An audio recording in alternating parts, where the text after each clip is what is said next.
இந்த சட்னி செய்ய எந்தெந்த பொருள் தேவையில்லைன்னு முதல்ல சொல்லிடுறேன். இந்த சட்னிக்கு தக்காளி தேவையில்லை, சின்ன வெங்காயத்தை உரிக்க தேவையில்லை, பெரிய வெங்காயத்தை கட் பண்ண தேவையில்லை, தேங்காவை துருவ தேவையில்லை.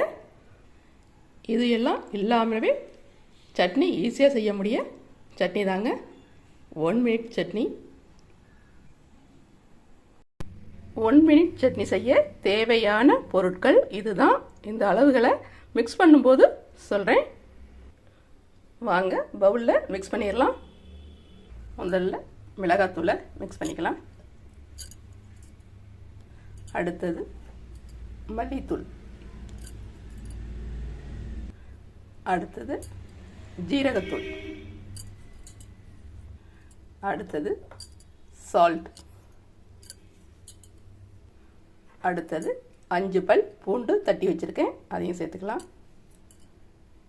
அடுத்தது என்ன செய்ய போகிறோம்னா, ஸ்டவ்வில் தாளிப்பு கரண்டியை போட்டுட்டு 1 கரண்டி நல்லெண்ணெய் சேர்க்க போகிறோம்.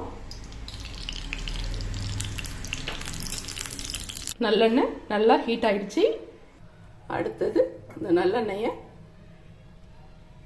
இதில் சேர்த்துடலாம். கொஞ்சம் வச்சு அடுத்தது தாளிச்சும் விட்டுறலாம். கடுகு 1/2 ஸ்பூன், அடுத்தது பெருங்காயத்தூள் சேர்த்துக்கலாம். கருவேப்பிலை சேர்த்துட்டு நல்லா கலந்து விட்டுக்கணும். ரொம்ப ஈஸியாக செஞ்சு முடிச்சாச்சுங்க 1 மினிட் சட்னி. சட்னியை நல்லா கலந்து விட்டுக்கணுங்க. இந்த சட்னி செய்யும்போது உங்கள் டயத்தை பாருங்கள், ரொம்ப ஈஸியாக செஞ்சு முடிச்சிடலாங்க. இட்லி தோசைக்கு செமையாக இருக்குங்க.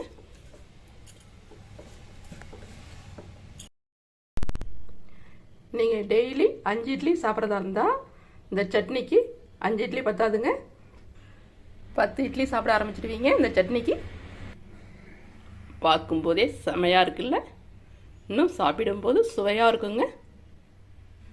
இது வரைக்கும் ட்ரை பண்ணலைன்னா ஒரு வாட்டி ட்ரை பண்ணி பாருங்கள்.